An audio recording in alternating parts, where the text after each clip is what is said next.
Hi everyone, it's Asia Marquet here, Lemon Creation, and as promised, I'm coming to you today with the second part of homemade washi tapes, this time black and white.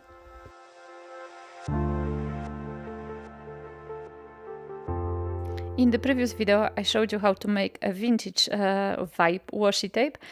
Today, I'm gonna do the black and white, and just to show you quickly, for those of you who didn't see the previous video, I have a tape which is a special tape, like a gummed tape, which has one side dry, but it's actually with the glue, and once wet, so if you reactivate it with water, like I'm doing right now, it actually works as normal tape. It's adhering to the paper very strongly. So this is just a small reminder if you didn't watch my first video. Of course, you can use, if you don't have a tape like that, you can use also a masking tape. So, you can, or you can even cut pieces of paper and just use it like that by adding a glue later on at the back of it.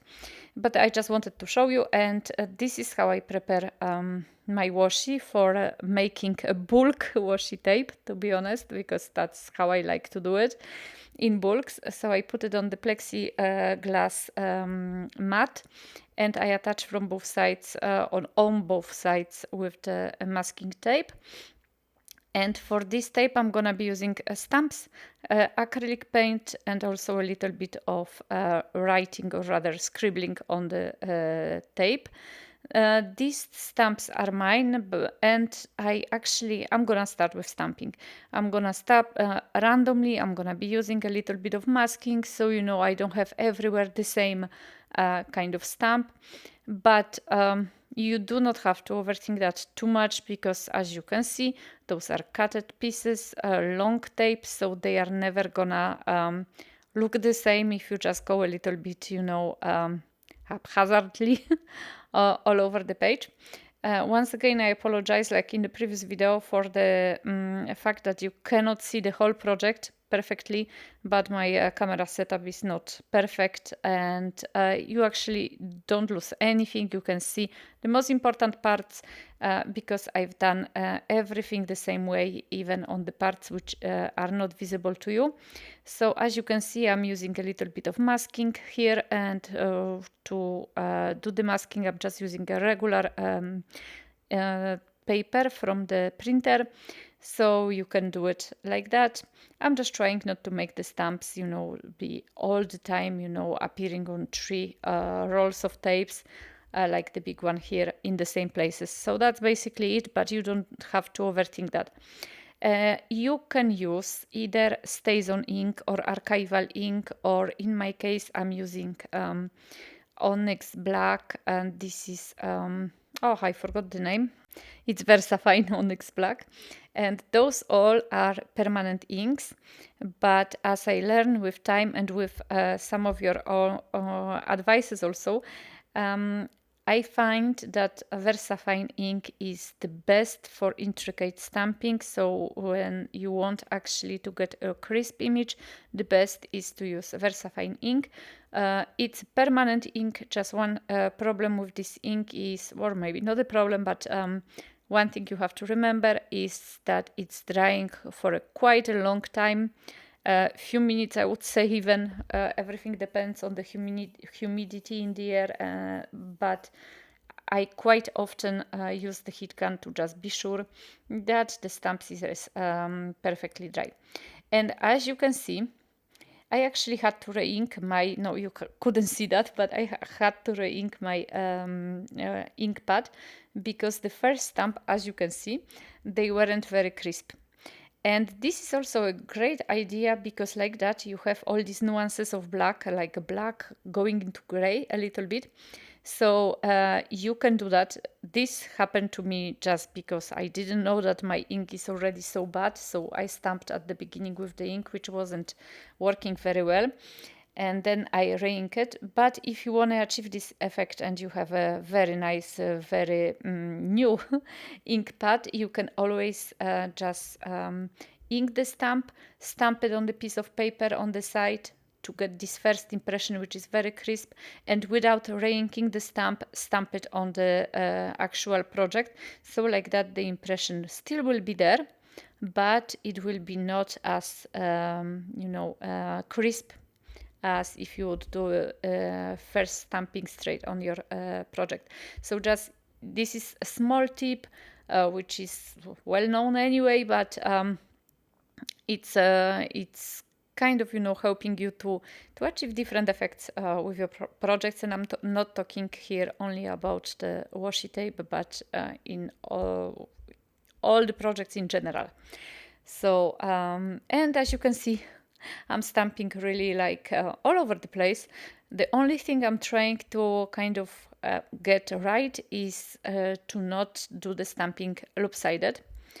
And yes, those are all of my stamps here I'm using because I like my stamps. I find them actually that's also why I was designing them. I find them actually very versatile, especially for the backgrounds. Like there are a lot of things happening, and there is a lot of grunge in my stamp, which I love very much.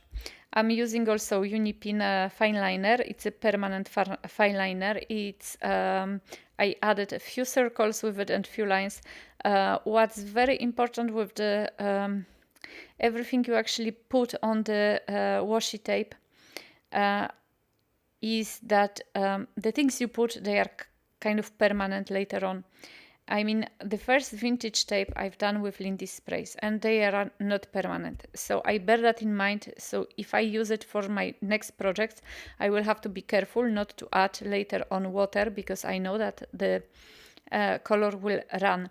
So I honestly think that with time, I think I'm gonna be using mostly things which are permanent, like permanent inks, permanent pens, and acrylic paint, which once set or dry, it's not gonna move.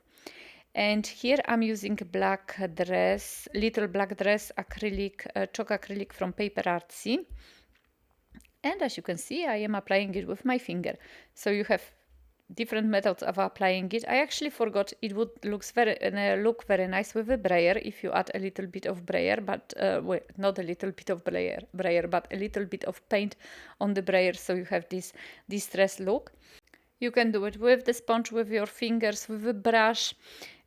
So many techniques you can add here, and so many different mark making, and that will just change really the way your tape looks.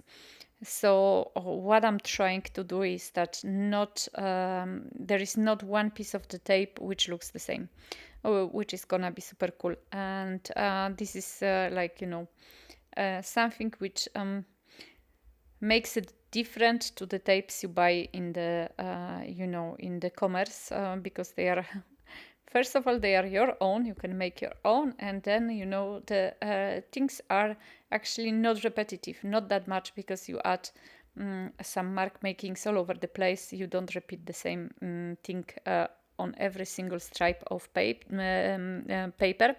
You can, of course, do that, but you don't have to. And as you can see, I take out the tape, so I remove the masking tape, and I'm still drying it with the heat gun. I was pretty sure at this point that the tape is dry, but I wanted to be sure, like really, really sure, that the ink, the paint, everything dried, especially because now I'm gonna put it on the roll. And as I mentioned in the first video, I'm gonna give you a link at the end of this video to my first video with the washi tapes. I'm reusing the old rolls from the washi tape, which I finished. And so I put just a tiny bit of glue at the very beginning of this tape. So like that it got adhered to the roll, and now I am just adding the tape to the roll one by one, and like that I have the whole roll at the end. So I hope you enjoy that. I'm sure I'm gonna go at some point and make a little bit more of these tapes.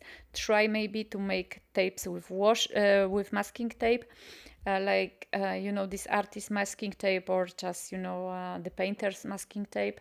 And maybe we'll try finally with the jelly plate. But for today, that's it. I hope you enjoyed this video, and as always, I'm gonna give you a link to all the products in the description box below. Thank you so much for subscribing, for watching and checking my shop. I have new stamps in the store, And I'm sending you all big kisses, and hope I'm gonna see you soon in my next video. Bye bye.